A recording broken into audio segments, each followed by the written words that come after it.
Hello! Bubuo tayo ng mini velo Black Snow Granite Pro. Nabili ko siya sa Dominion Cycles noong June. So ngayong July ko lang nabuo lahat ng nakumpleto lahat ng parts. Rundown tayo ng pyesa. So umpisahan natin sa headset. Pisking, seat clamp, pisking din sa Shopee. Handle grip, handlebar, Velolab, yung chillax bar, seat post, Uno, saddle, ito, Fox B17 Special, then crank natin, bali yung group set natin is Q's 165mm crank arm length, tapos 42T, shifter Q's 10 speed, tapos yung RD natin, super short ng Q's, cassette 10 speed 1139, stem Redshift, shock stop Pro, ito yung magana version, ito Cactus ceramic bottom bracket, ito levers natin Diacompi na SS6 short pull, cable housing, yung manipis ang alam ko sa shifter, yung makapal sa brakes, yan, bali parehas Nissan cables yan, battle cage, Minora AB100 Dura cage, then pedal MKS Pretzel. Ito yung brakes natin, ito yung pinaka paborito ko, Protac Equal. Ito naman yung wheel set, tubeless setup, Gravel King na 20 inch, tapos tong rims, silver rock lang na tubeless ready, generic lang yung spokes, Crowder na rotors 160, then Cruiser na hubs. Dito naman sa frame, pagkakaiba nito dun sa unang version ng Granite is true axle na siya, flat mount, ito standard pa rin yung BB, threaded oversized steerer 118. Bago ko to buuin, 2 days ago naglagay muna ako ng rust inhibitor, kasi sa Black Snow walang ED coating yung mga frame nila, so much better lagyan nyo muna ng rust inhibitor. So let's start building the frame. Unahin natin yung headset. So wala akong face tool, yung back face para mapantay ito, pero tingin ko okay naman. Lagyan muna natin ng anti-seize.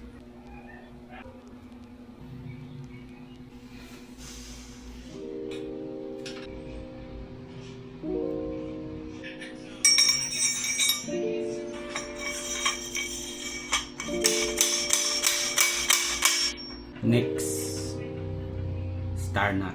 So, hindi ko napuputulan na steerer. Saka na ako magde-design kung kailan ko puputulan.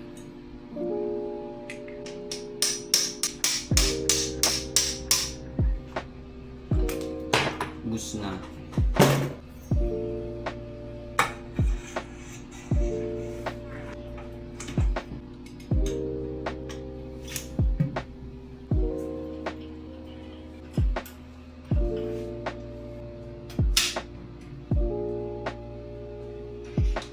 Next natin bottom bracket.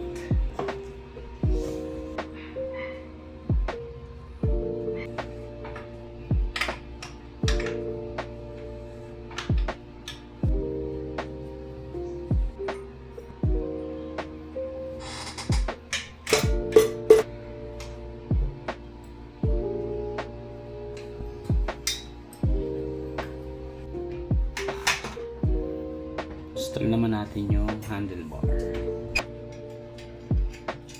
Next natin yung drivetrain. So okay na yung crank.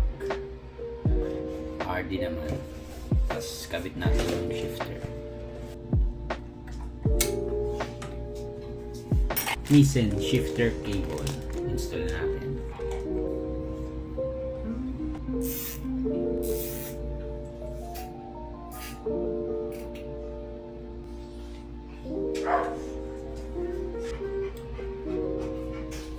Routed na yung RD natin.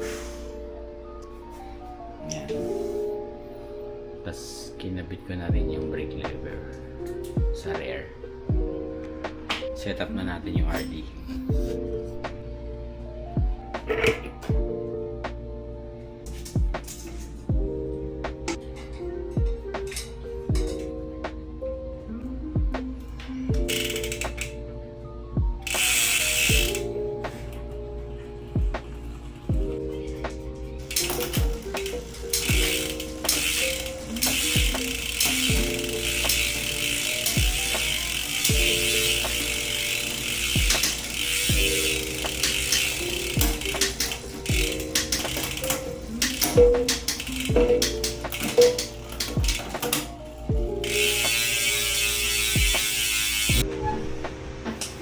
Bali, day 2 ng bike build natin. Hindi natin natapos kagabi kasi medyo late na at saka may work kinabukasan. So, hopefully today matapos natin yung build. Brakes na lang naman, then fine tuning, saka yung proper torque ng mga bolts natin gagawin natin today. Kabit natin yung calipers, yung Grotac.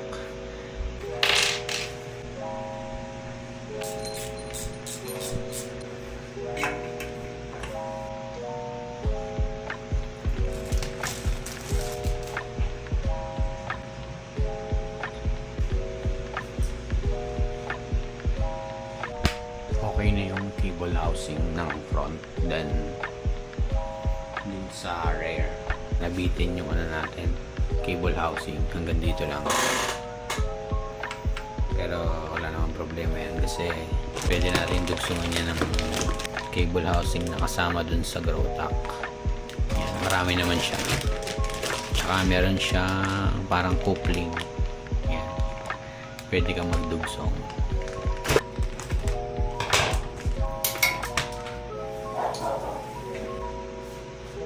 Ito yung pangit sa Grotac yung grommet nila sa piston, bilis matanggal.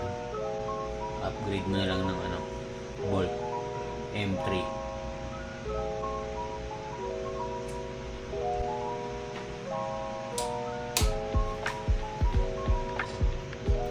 So rear caliper naman tayo ngayon.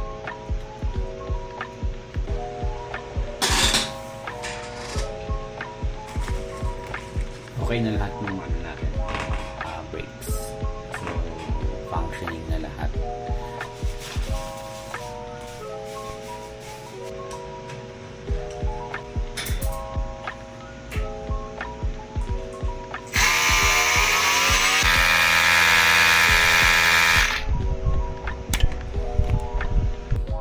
Bago tayo maghigpit ng yung torque stick ng mga bolts, papalitan ko muna yung elastomer ng Redshift na stem.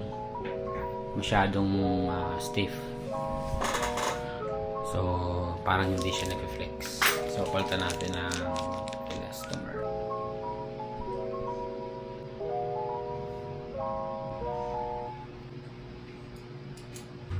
Adjust na tayo ng torque ng mga bolts. Pag sa stem, kalimitan 5 Newton meters. Sa seat clamp, 6 to 8 pagka steel. Pagka carbon, parang mga 5 to 7 lang yan.